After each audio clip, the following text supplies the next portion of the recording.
The man could no longer stand how the magical girls dragged out their monster fights.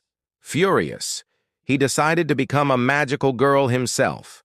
In this world, monsters appeared frequently, and the only ones capable of defeating them were magical girls. This had already become common knowledge to everyone. However, magical girls mostly relied on long-range magic attacks in battle. Yet, most monsters came equipped with magical shields. As a result, the girls had no choice but to kite the monsters, running them around the city until the shields wore down before striking the final blow. Every battle ended up wrecking half the city, causing massive property damage for the citizens. Still, the magical girls would strike the same old comfort pose to calm everyone down. And with the Bureau of Paranormal Affairs constantly delaying compensation, very few citizens ever dared to complain. But this time, Jiang Ci finally snapped because the magical girls had kited away his beloved little motorcycle.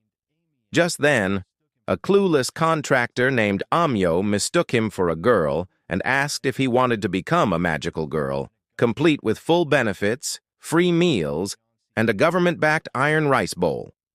Realizing Jiang Ci was actually a boy, Amyo intended to walk away. But there was no way Jiang Ci would let such a golden opportunity slip by. After some heavy-handed threats and coaxing, Jiang Ci forced Amyo to hand over a magical heart. The magical heart was said to sense the inner desires of young girls and awaken their magical potential. It should have been useless on a boy, but somehow it reacted to Jiang Ci in a burst of dazzling lights and flashy effects. Jiang Ci transformed into a magical girl. The moment he completed his transformation, his first thought was to show the monster what true cruelty really meant. Meanwhile, the pink-haired magical girl had fallen into a desperate situation. Her foot was pinned under a slab of stone, and with no way out, she prepared to ignite her magical heart and drag the monster into death with her. At that moment, Yang Qi dashed forward, seeing the white-haired boy appear. The pink-haired girl thought reinforcements had finally arrived, but then she noticed the cross symbol on his head, clearly the mark of a support-type rookie. She cried out in panic, "Get out of here! That's a B3 class mutant beast! Even I, a veteran magical girl, can't handle it! Don't throw your life away as a new B!" But the monster didn't care whether he was support or offense. Its charged fist was already crashing down. Yang Ci, calm and collected, easily sidestepped the blow. Using the monster's body as leverage, he leapt up and landed on its head. He clasped his hands together and conjured a spear of thunder judgment, launching it straight at the beast with a deafening boom under the shocked gazes of the pink-haired girl and the contractor. The monster's body was pierced straight through by the thunderous spear. Amy was dumbfounded. First transformation, and he just one-shot AB3 class mutant beast. Wasn't he supposed to be a healer support? Jiang Qi shrugged. Taking down the enemy is the best support, isn't it? Then he casually socked Amyo in the face, adding coldly, "I can't stand people who talk in cutesy tones, especially ending every sentence with meow." Amy bristled with fury.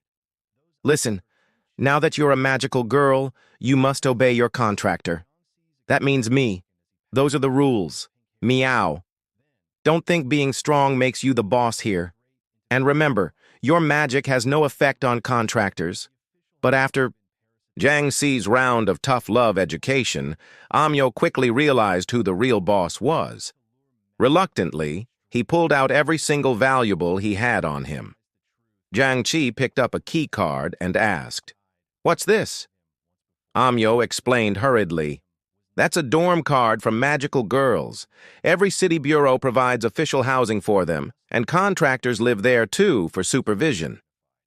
Of course, not for someone of your stature." Meow. Jiang Qi thought to himself, perfect, he had no place to stay.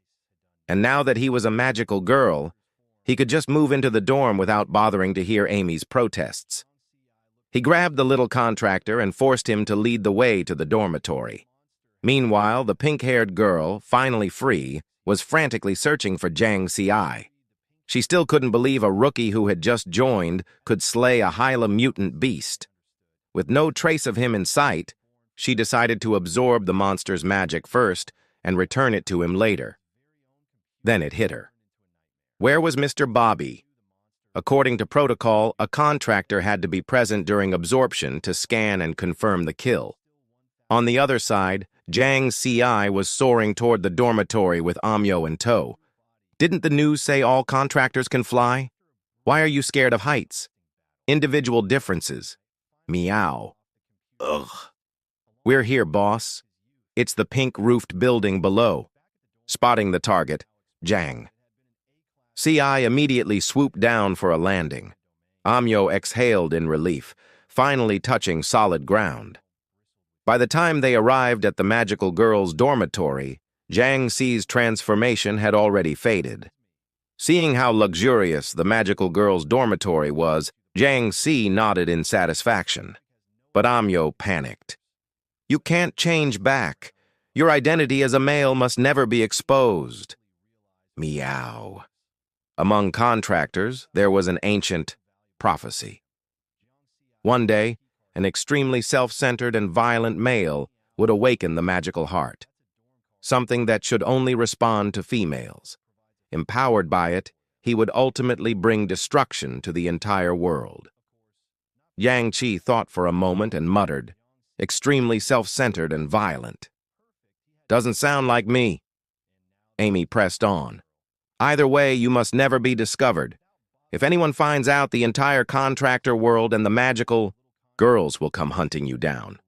And I, the one who gave you the magical heart, will be dragged down with you. With that, he whipped out a labor contract from magical girls and shoved it into Jiang Ci's hands. Please sign this retroactively. Meow.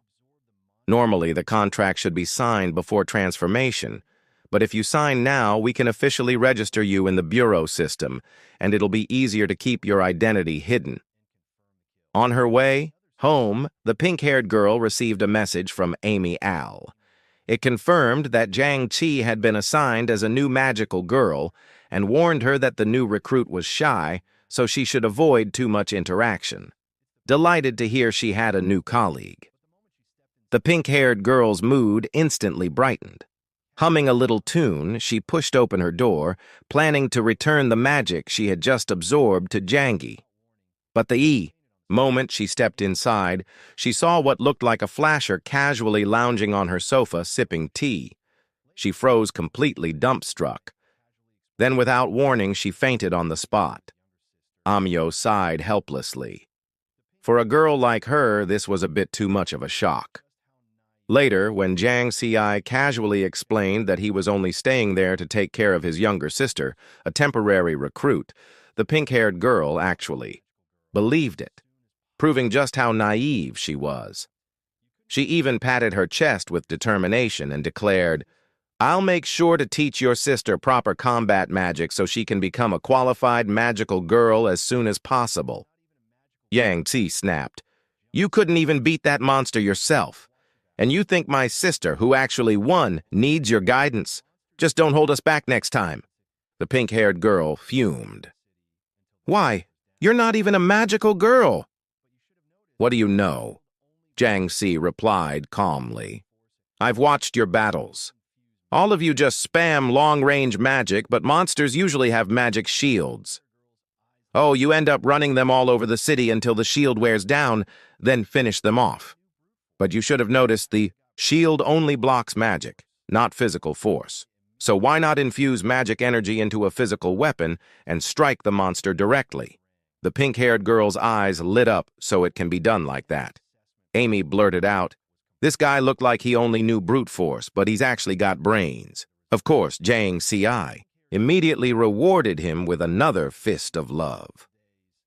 Just then, the dormitory phone rang. It was a call from the bureau.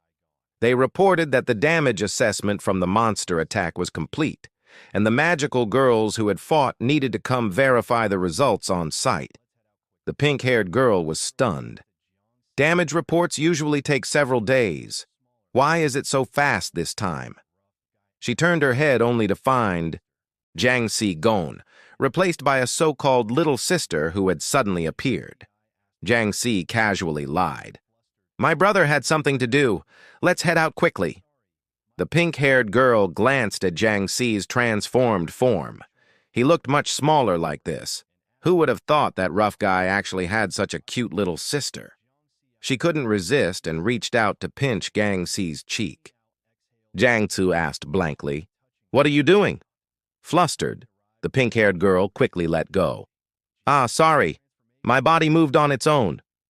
At the disaster site, the official in charge handed them the damage report and asked both to sign for confirmation. Jiang Si skimmed the list and asked, "Does this report include a scooter and a computer?" The official replied, "Those items are too cheap. They're not counted." "I see." Jiang's expression darkened as he passed the list to the pink-haired girl. Then, without warning, he drove a blade straight into the official's body. The truth was revealed. The official had long been parasitized by a monster. The so-called damage confirmation was nothing more than a trap, bait to lure magical girls straight into danger. Jiang realized the truth because the real owner of that face had already died right in front of him once before. The monster before him was none other than his computer, mutated into a beast. Within its domain, the lust of all living creatures would be forcibly magnified, reducing them into mindless lumps of flesh driven only by the urge to mate before being absorbed into the monster's body. Even killing it twice had done nothing, because within the monster's form, countless different characters resided. As Jiang looked closer, a chill ran down his spine. The faces the monster had manifested were all characters from the comics he had drawn in the past. He quickly freed the pink-haired girl from the tentacles binding her. At that moment, Jiang understood some monsters were indeed born from mutated everyday objects, and this one, without a doubt, was his very own computer turned into a nightmare. Since he now knew the monster was his mutated computer, that meant after subtracting the two he had already slain, there were still 1,215 characters left. If he destroyed all of them, the true body would eventually reveal itself. After a brutal and exhausting battle, Yang Qi finally finished off the computer beast. Along with it, vanished his youth and his dreams. Back at the dorm, Amy explained that it had been an A-class baron that as for why it could open a domain that would have to be reported to the Bureau for investigation.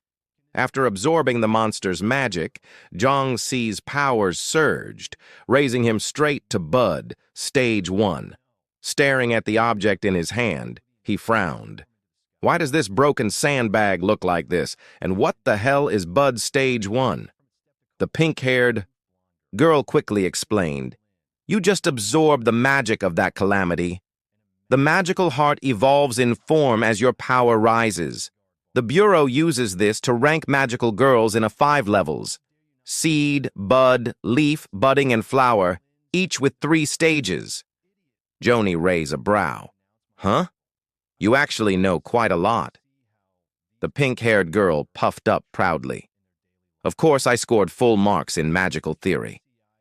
Jiang Qi twirled the magical heart in his hand and muttered, "Feels even handier to throw than a staff. Can this thing unleash full power like one?" The pink-haired girl and Amy panicked immediately. "Wait, no! If you try that, you'll blow the entire dorm into the sky." 2 days later, a helicopter descended right in front of their dorm. From it stepped a cold, aloof blonde girl. Her name was Ayn, the daughter of the richest man alive and a magical girl herself. Adjusting his glasses, her bodyguard barked, "We notified this station well in advance. How dare you not come out to greet her?" In the next second, Ye Lin stomped him into the ground. "Idiot!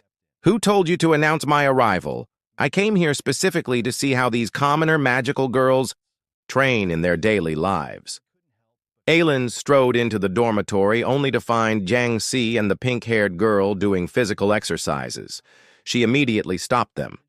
"As magical girls, Your daily focus should be on magical study, not pointless physical training. Jiang Ci shot her a look. And who are you? Barging into private property. Yin's bodyguard bristled. How dare you?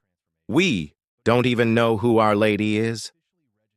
But within moments, Jiang Ci had taught him a painful lesson. Defeated, the bodyguard stammered. We notified you yesterday. Jiang Ci turned to the pink-haired girl. Where's Amy? She whispered back. It's been holed up in its room since yesterday, hasn't come out once. Meanwhile, Amy was still busy fighting in the canyon, completely unaware that a brutal beating awaited him. Sure enough, after Jiang Ci gave him a thrashing, Amy finally admitted his mistake.